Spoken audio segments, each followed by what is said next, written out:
सच्ची मित्रता। बहुत साल पहले गंगा नदी के किनारे बसा था एक छोटा सा गांव, नीम गांव।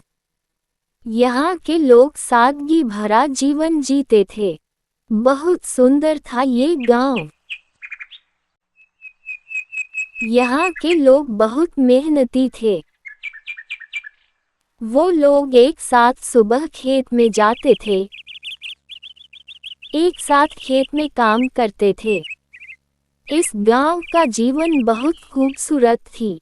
गांव में हर तरफ गाय, बकरी चरते रहते थे। सुबह शाम पक्षियों की आवाज गूंजती रहती थी। इस गांव में दो बच्चे रहते थे, रामू और गीता। दोनों अटूट मित्र थे। रामू और गीता दोनों का उम्र 17 साल था। रामू का पिता सुरेश खेत में काम करते थे। गीता का पिता नरेश बकरियां चराते थे। दोनों पिता बहुत गरीब थे, लेकिन सुकून वाली जिंदगी जी रहे थे। रामू और गीता सुबह से शाम तक साथ रहते थे, स्कूल जाते थे, खेतों में काम करते रहते थे और नदी किनारे घूमते थे। एक दिन वो दोनों स्कूल जा रहे थे। रास्ते में वो सुना कि गांव के सरपंच ने घोषणा की, अगले हफ्ते गांव में एक दौड़ प्रतियोगिता होगी। जीतने वाले को एक सुनहरी ताबीज और मिठाइयों का ढेर इनाम मिलेगा। रामू और गीता भाग लेने का निश्चय किया। जब गीता और रामू स्कूल से लौट रहे थे तब गीता रामू को बताया कि वो रोज दोनों नदी के किनारे दौड़ने का अभ्यास करेंगे। उसके बाद दोनों रोज सुबह दौड़ने लगे ताकि जीत सकें। ऐसे वो रोज दौड़कर अभ्यास करने लगे। उसके बाद वो दोनों नदी किनारे बैठकर बातें करते थे। प्रतियोगिता के दिन पूरा गांव इकट्ठा हुआ।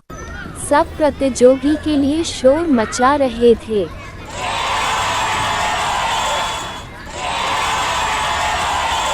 धीरे धीरे सभी बच्चे आगे थे।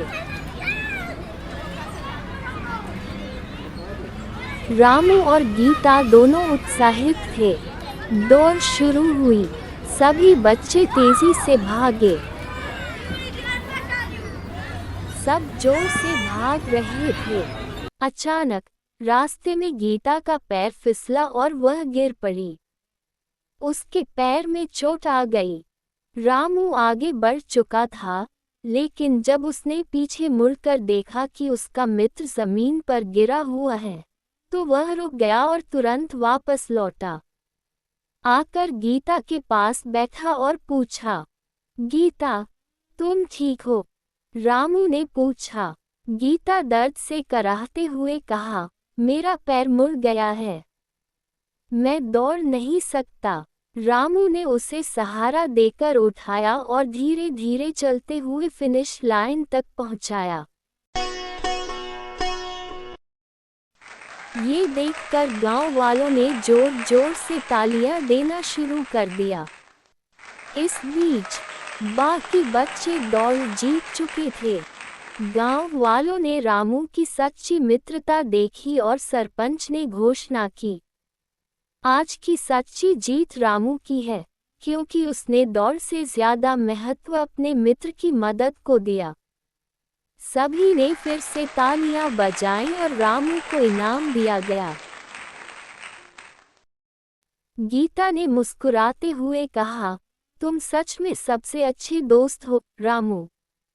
धीरे धीरे वो दोनों बड़े हुए।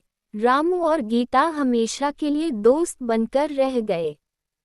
शिक्षा, सच्ची मित्रता हमेशा जीतती है।